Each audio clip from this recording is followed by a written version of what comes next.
Welcome to the video for AQA AS 5.3, which is catalyst. If you've got the Nelson Forms textbook, then it's page 100 to 103. The lesson objective for today is to know the meaning of the term catalyst and to understand that catalysts work by providing an alternative reaction route of low activation energy. We'll also talk about some specific examples of catalysts, although you don't need to learn these for the exam. So first of all, a reminder of key terms from previous lessons. So the activation energy is the minimum energy needed for a reaction to occur. So when two particles collide, in order for there to be a reaction, they have to have the minimum energy, otherwise they'll just bounce back off again, completely unchanged. So the definition of a catalyst, and this is quite often asked as an exam question, so you should learn it, is a substance that speeds up a chemical reaction but is chemically unchanged itself. And it's that chemically unchanged itself which is important, because there are some chemicals which speed up a chemical reaction, but they use it themselves, so they're not catalysts. So it's important to include that in your definition. So key facts about catalysts, and it's quite often asked in an exam question how catalysts work, and the answer would be that catalysts work by providing an alternative pathway for a reaction that has a lower activation energy. And then, because of this leads to more successful collisions. So it's not more frequent collisions, it's more successful collisions, because more of those collisions, more of the particles that collide will have the activation energy, because the activation is lower than it would be without the catalyst. So if we go back to our Maxwell-Boltzmann curve, which we saw last lesson in 5.2, as a reminder, you've got the number of molecules on the y-axis and the energy on the x-axis. So if you draw your Maxwell-Boltzmann like this, the activation energy EA is drawn on there as the vertical line, and the shaded green area to the right represents the molecules that will successfully react when they collide. So that represents the particles that have successful collisions. The ones to the left of the activation energy don't have sufficient energy, so when they collide they'll just bounce back off each other unchanged. So what we need to consider now is we've added a catalyst. So if we add a catalyst, we've said on the previous slides that a catalyst provides an alternative pathway with a lower activation energy. So this means if we draw on our Maxwell-Boltzmann curve the new activation energy, then it's going to be to the left, because it's lower energy. So it's important to realise that when you add a catalyst, the distribution of the curve does not change. All that changes is the activation energy is further to the left, because it's lower. So what that means is that area shaded in green, which we said was the particles that would successfully collide, they're still going to successfully collide and cause a reaction, because they're still to the right of the activation energy. However, the area on our graph, which is now shaded in orange, represents particles that without the catalyst would not have successfully collided, because they didn't have enough energy, so they would have just bounced back off each other unchanged.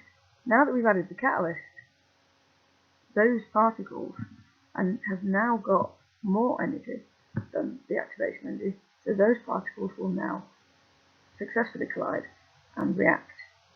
So this graph shows that when you add a catalyst, you're increasing the number of particles that have the activation energy, and therefore you're increasing the number of collisions that will lead to a successful collision, which will lead to a reaction.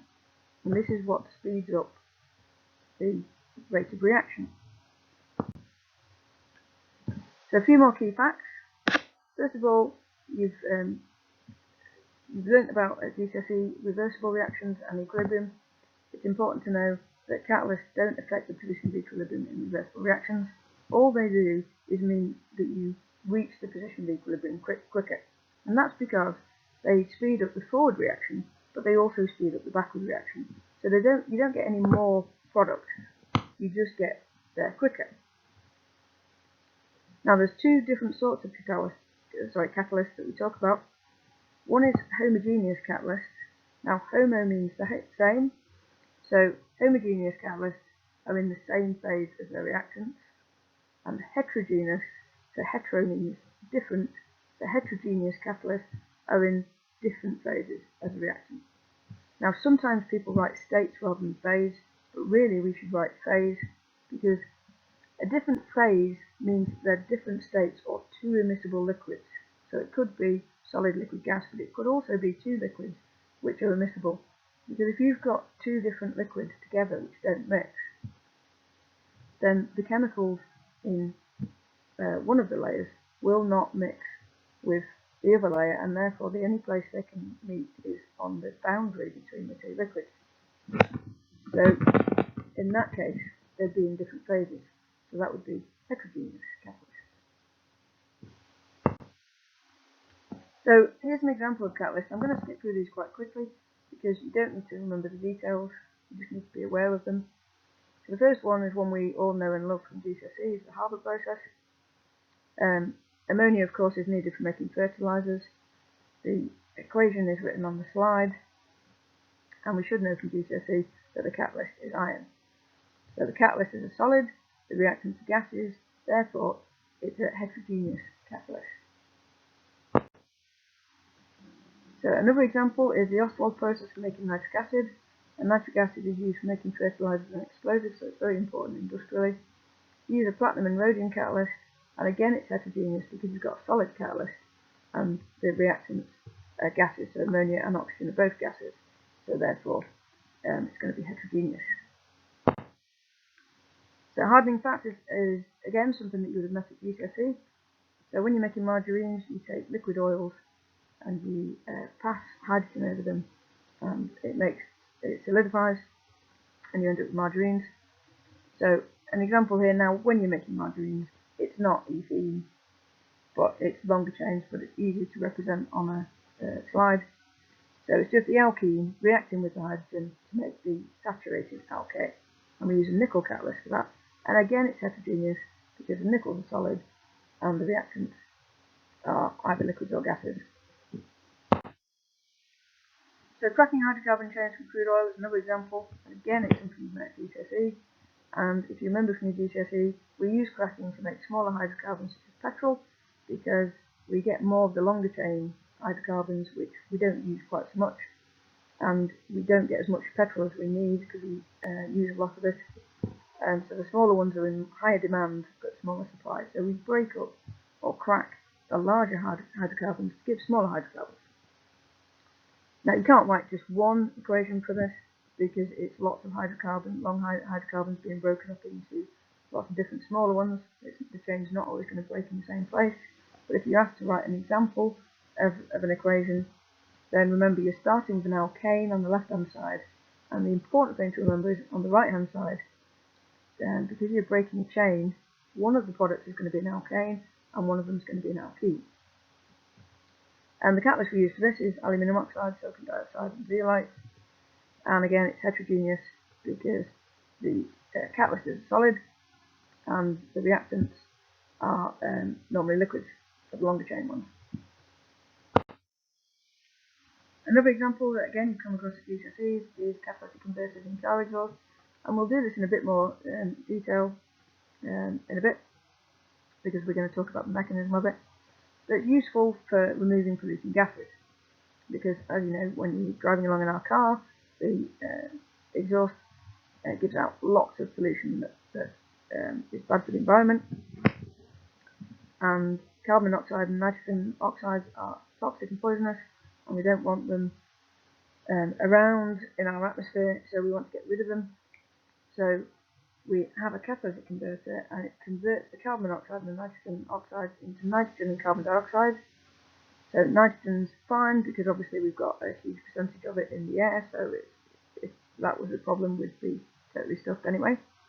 And carbon dioxide, it's not great producing that because obviously it's a greenhouse gas, but it's better than having carbon monoxide because carbon monoxide is poisonous and kills you pretty quickly. It also converts the hydrocarbons into carbon dioxide and water, so any unburnt hydrocarbons which are loitering around, they react with nitrogen oxides to give again nitrogen, carbon dioxide and water. Now, at AS level, we would normally write symbol equations. The reason we've got word equations here rather than symbol is because when we talk about nitrogen oxides, then it's not just nitrogen monoxide or nitrogen dioxide, it's a mixture of them, so it's difficult to write a proper equation for it. And likewise with the hydrocarbons, you've got different chain lengths in there. So there's not just one hydrocarbon that's reacting. So again, we tend to write it as a word equation. And for this, we're using a platinum and rhodium catalyst. And again, it's heterogeneous because you've got your reactants, gases, and the solid catalyst. So another example is hydration of ethene, which is used to produce ethanol. And again, we've noticed at GCSE, you're just taking your ethene, reacting with water, and getting ethanol. Your catalyst is H+ absorbed on the solid silica, and again, it's heterogeneous. So another example is esterification, which again you might have met at GCSE. So you take a carboxylic acid, react it with an alcohol to get ester and water. The catalyst is H+, which is aqueous from acid. So the catalyst is dissolved in water. It's in the same phase as the reactant, therefore it's heterogeneous. So you need to know in detail how catalytic converters work. So I've got this rather clumsy diagram here to kind of help us. You've got the metal surface because you've got a metal acting as a catalyst, and you've got these molecules drawn here. So the green circles are your oxygen, the black ones are carbon, and the orange ones are nitrogen. So the black and the green circles together represent carbon monoxide, and the orange and the green molecules represent nitrogen monoxide. So the first stage is adsorption, and make sure you're writing adsorption rather than absorption. So adsorption is where you're simply taking the gaseous reactant and you're forming a weak bond between the gas reactants and the metal surface. Now, if the bond between the gases and the metal surface is too strong, then it won't come off again, and therefore it won't act as a catalyst. So you have to choose your metal carefully so that it's strong enough bond that it then holds it in place and weakens the bond in the gas, but not too strong so that it then doesn't let go of it, because the catalyst is no use if the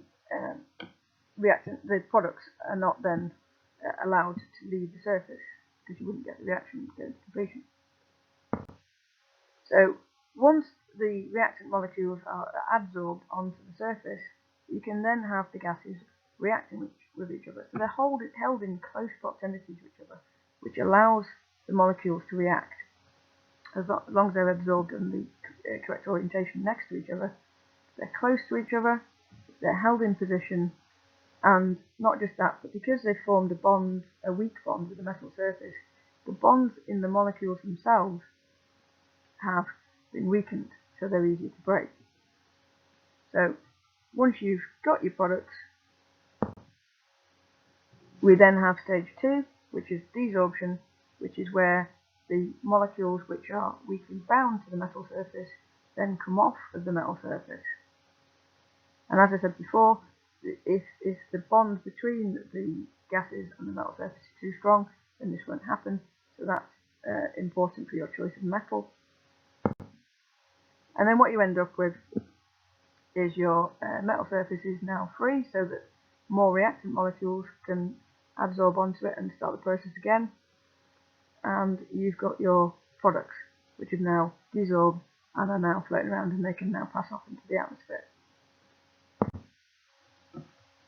So back to our lesson objectives, which were to know the meaning of the term catalyst and understand that catalysts work by providing an alternative reaction route of low activation energy. So as usual, if you don't understand these lesson objectives, then either go back over the video or look over your textbook to make sure that you do understand it.